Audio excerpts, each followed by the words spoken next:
Quand est-ce que je dois arrêter une relation? Bonjour et bienvenue dans ma chaîne Imatata. Ici, nous parlons de couple et famille. Je dis toujours, tout le monde ne peut pas être millionnaire ou milliardaire. Tout le monde ne peut pas être patron. Tout le monde ne peut pas faire du business, mais tout le monde aspire à l'amour et à la famille. Aujourd'hui, nous allons parler de 10 signes que quand tu vois déjà ces 10 signes apparaître dans ton couple, tu dois dire stop. Le premier signe, ton partenaire t'ignore des jours et des jours quand il est en colère.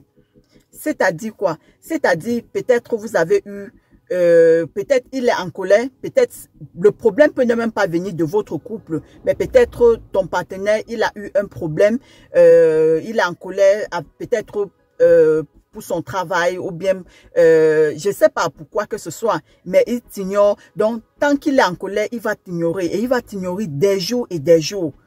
Tant que sa colère ne finit pas, il ne peut pas revenir vers toi, même si ce n'est pas toi qui es la cause de sa colère. Le deuxième signe, quand il te fait du chantage, quand tu refuses de céder peut-être à ce qu'il te demande de faire.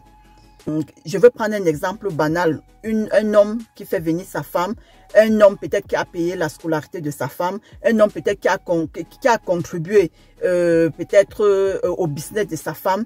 Et si maintenant, à un moment donné, il te demande quelque chose, de faire quelque chose, quoi. Tu dis que donc, peut-être tu ne peux pas, peut-être tu n'as pas, et il commence à te faire du chantage. N'est-ce pas, c'est moi qui t'ai fait telle chose. N'est-ce pas, tu es à ce niveau parce que, à cause de moi. N'est-ce pas, tu es ceci parce que j'ai fait ceci. Donc, il commence à te faire du chantage, quoi. Si tu t'amuses, tu vas faire ceci. Si tu t'amuses, je vais faire ceci. Donc, quand tu vois déjà un homme commence à manifester ce genre de choses, ma soeur, il faut déjà arrêter cette relation.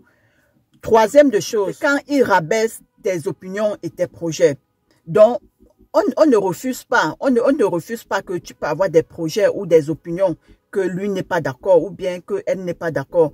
Mais si à chaque fois que tu présentes ton projet ou bien que tu donnes ton opinion par rapport à quelque chose que vous êtes en train de parler, il va tout te rabaisser, il va te chiffonner, il va te dire le genre, qu'est-ce que tu sais, qu'est-ce que tu en sais, est-ce que tu es capable de faire telle chose. Donc, cherchez toujours à te chiffonner, quoi, à te rabaisser. Ça, ce sont des comportements qu'il faut dire stop à cette relation. Cette personne ne te respecte pas. Et tu ne peux pas faire une relation avec une personne qui te chiffonne, qui te rabaisse, qui ne voit pas ta valeur. Tu ne peux pas être en couple avec une personne qui ne connaît pas franchement qui tu es. La quatrième de choses, c'est quand il se moque de toi en public, que c'est humiliant, de se moquer de gens en public. Vous savez, il y a des choses que même devant tes enfants, tu ne peux pas le faire. Je prends par exemple mon cas, même si je suis énervée contre mon mari, même si mon mari a fait quelque chose qui me fait du mal, même devant nos propres enfants, je ne peux pas lui reprocher.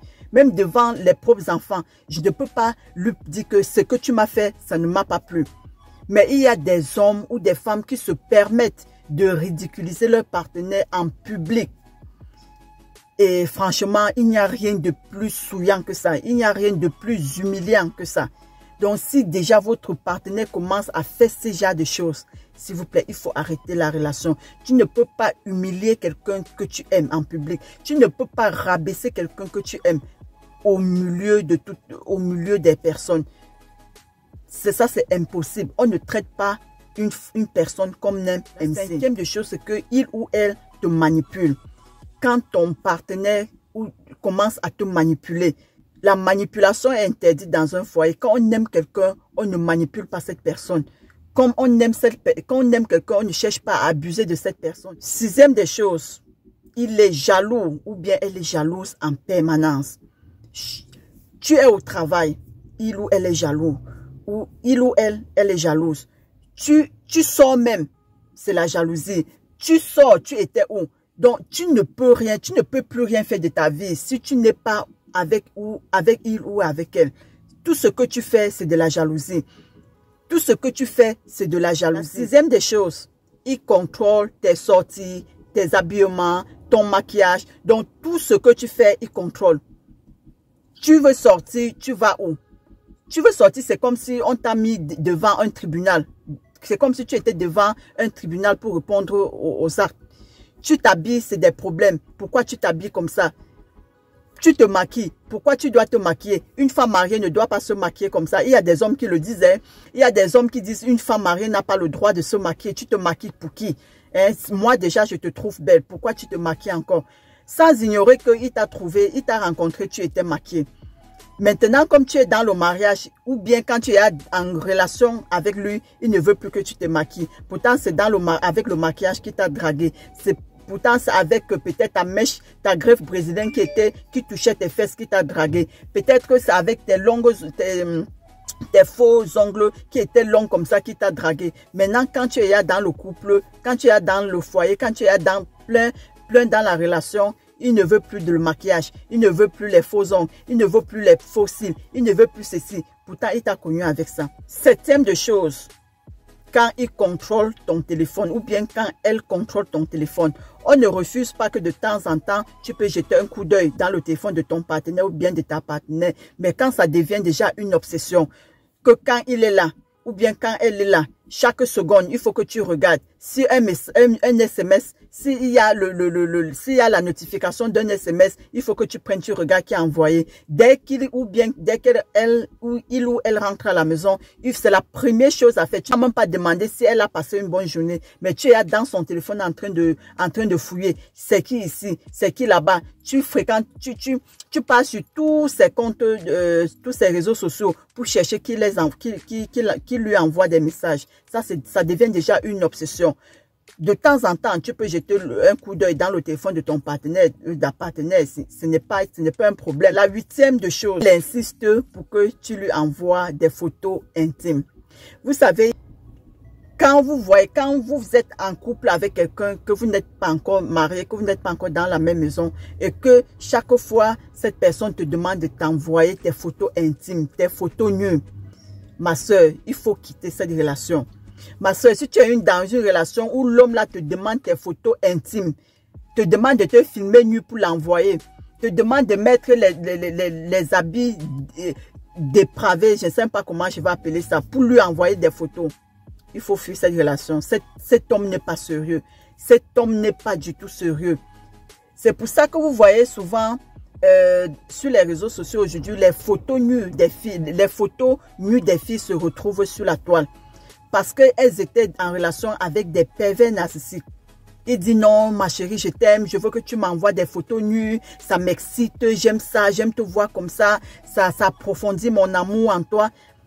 Quand tu es bête, tu fais des photos, tu envoies parce qu'il t'a dit qu'il t'aime. Demain, quand vous aurez un problème, c'est ce même monsieur, c'est cette même personne, c'est ce même pervers qui va prendre tes photos et mettre sur les réseaux sociaux. Tout le monde va voir ta nudité. La dixième et dernière chose, c'est quand cette personne t'isole de ta famille et de tes amis. Comme j'ai dit dans la précédente vidéo, la vidéo où où je parlais comment savoir si une relation est saine, j'ai parlé encore de ça dans cette vidéo. Donc, vous pouvez regarder, je vais mettre cette vidéo là ou là, je ne sais pas, quelque part, vous allez regarder la vidéo.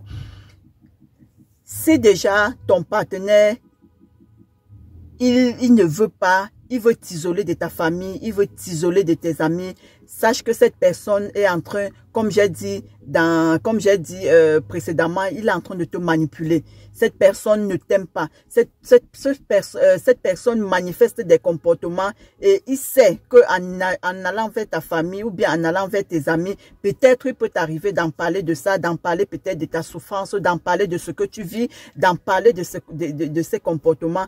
Et ce dernier va t'interdire d'aller visiter ta famille. Ce dernier va t'interdire d'aller visiter tes amis parce qu'il a peur, parce qu'il sait que ce qu'il fait n'est pas bien, parce qu'il sait qu'il est en train d'utiliser, de t'utiliser, parce qu'il sait qu'il est en train de te manipuler, parce qu'il sait qu'il est en train de te détruire à petit feu. Donc, si déjà ton partenaire t'interdit, veut t'isoler de ta famille, veut t'isoler de tes amis, il faut mettre fin à cette relation. Quand on donne des signes, ce sont des signes que ça peut ne pas se manifester. Tous ces signes ne peuvent pas se manifester une fois, mais ces signes certains signes peuvent se manifester et un signe peut se manifester une fois, deux fois, ça se comprend. Mais si ce sont des signes qui se répètent, après une communication, ça se répète. Parce que dans un couple, la communication est la base. Si ton conjoint fait ce qui n'est pas bien, ou bien ta conjointe fait ce qui n'est pas bien, il faut lui en parler, il faut que vous asseyez et vous en parlez. Vous lui dites que non, ce que tu es en train de faire, ça ne me plaît pas. Tu as fait telle chose, ça m'a pas plu, bien ça m'a offensé. Vous lui parlez de ce comportement. Mais si vous voyez que la personne insiste, la personne répète et répète ce comportement, c'est là où vous allez dire stop à la relation. Donc, ce n'est pas que dès le premier signe qui présente ça, vous allez fuir. Non, dès le premier signe, vous reprochez à cette personne. Vois ce que tu as fait, ça ne m'a pas plu. Je n'aimerais plus que tu te comportes ainsi. Et ainsi de suite. Mais si tu vois que la personne répète et répète et répète, c'est là où tu dois mettre fin à la relation. J'espère que cette vidéo a parlé à quelqu'un. N'oublie pas de me dire, n'oublie pas de me dire ce que tu en penses dans les commentaires. N'oubliez pas de partager aussi vos expériences. N'oubliez pas de me dire ce que vous en pensez dans les commentaires. N'oubliez pas de partager aussi la vidéo et on se dit à la prochaine. Ciao.